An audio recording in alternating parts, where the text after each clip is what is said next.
është e obligueshme namazi për muslimanin? Sepse një gjë që na thot Zoti në Kur'an, ne duhet vetëm ta dëgjojmë pra semi'na wa ata'na, dëgjuam dhe u bindëm o Zoti ynë. Pra Allahu xhaleshanuhu e ka zbrit Kur'anin që ne ta praktikojmë Kur'anin. Edhe në Kur'an ka shumë ajete kuranore që na urdhnojnë me fal namazin. Wa aqimu salat të Zotin Kur'an, wa itau zakat, dhe falë namazin dhe jepni zakatin. Pastaj Zoti thot në Kur'an, inna salata tanha anil fahsha'i wal munkar wa la dhikrullahi al-akbar. Me të vërtet namazi ju largon nga gjërat e këqija, të shëmtuara, të irrituara, dhe namazi pra është përmendje e Zotit. E ata që përmendin Zotin janë me Zotin, e Zoti është me ta dhe i ndihmon ata. Pra baza kryesore është Kur'ani, pastaj edhe Suneti. Do të thonë ne i referohemi referencave bazike që është Kur'ani dhe Suneti.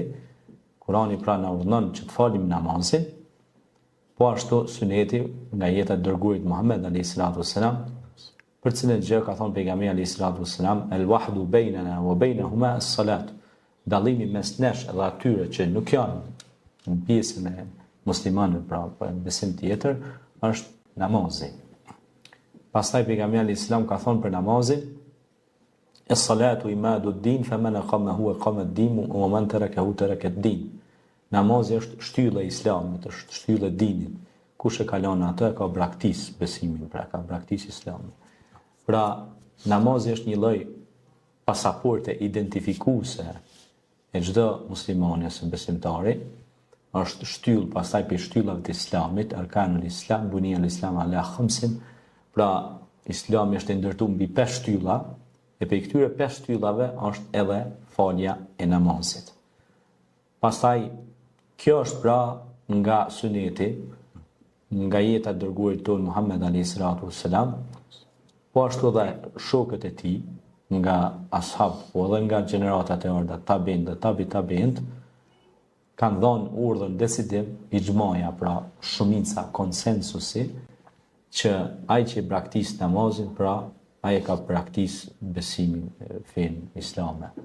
Prandaj duhet me pas shumë kujdes në përpikmërinë dhe kujdesin prandaj faljes së namazit, sepse nëse nuk fal namaz, atëherë do të thotë që ti je ke lënë një shtyllë për shtyllave të Islamit. Në Kur'an përmenden shpesh falja e namazit, ka shumë ajete kuranore që flasin, pra na urdhnojnë për mënyrë urdhnore të faljet namazit. Normalisht pastaj Suneti, vetë jeta e dërguarit Muhammed alayhis salam, na ka dhënë lehtësime për këtë punë, pastaj janë namazet që ne do të flasim për të, namazi i udhëtarit, ka raste që duhet shkurtu, pra pastaj janë namazi kaza, kur s'mund e fal gune vet. Namazi tani do, namazi farz, sunet, muakkade, sunet nafile, vullnetare, kështu me radhë.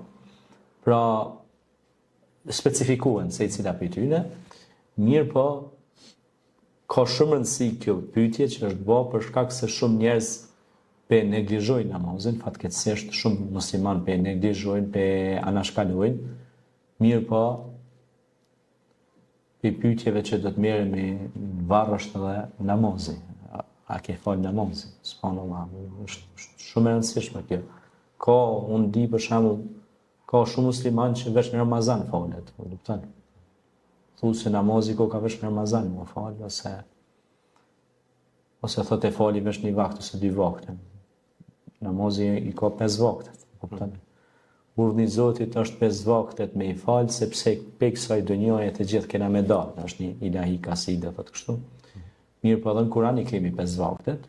Kur'ani i shpjegon të secila jetë në sure të ndryshme, janë për shembull kallëzohet agimi, kallëzohet koha e zenitit diellit, kallëzohet koha e kur bie trupi sa 2 hije, kallëzohet kur është perëndimi i diellit të falë namazin, është fjala pra akşamin, pastaj të kur të errësohet errësira e plot, falet jasia. Pra e ka kallëzuar bile Kurani i kallëzon vaktet e namazit edhe me përpikmëri në bazë të dillit në bazë të kur bëhet errësira, pra e ka kallëzuar edhe në detaje 5 vaktet namaz.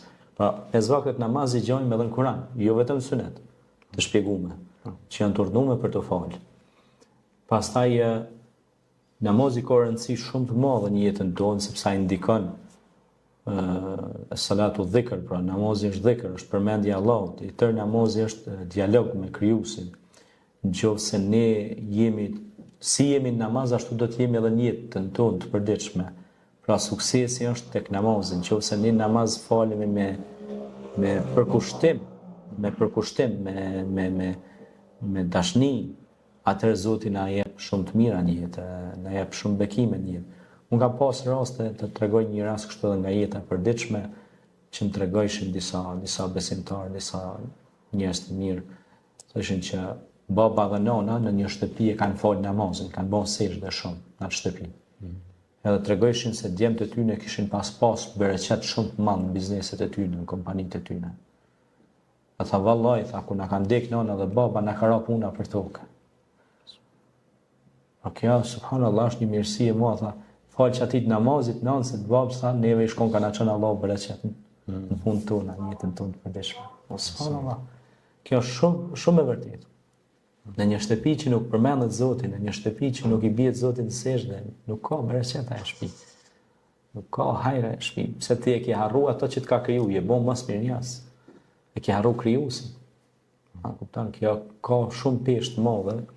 Normalisht kjo pyetje është me shumë vend, do këtë pyetje fillestare, po ka gjithmonë vend në jetën tonë të përditshme, edhe ka njëherë disa pyetje shumë të thjeshta dhe fillestare na pe i neglizhojmë.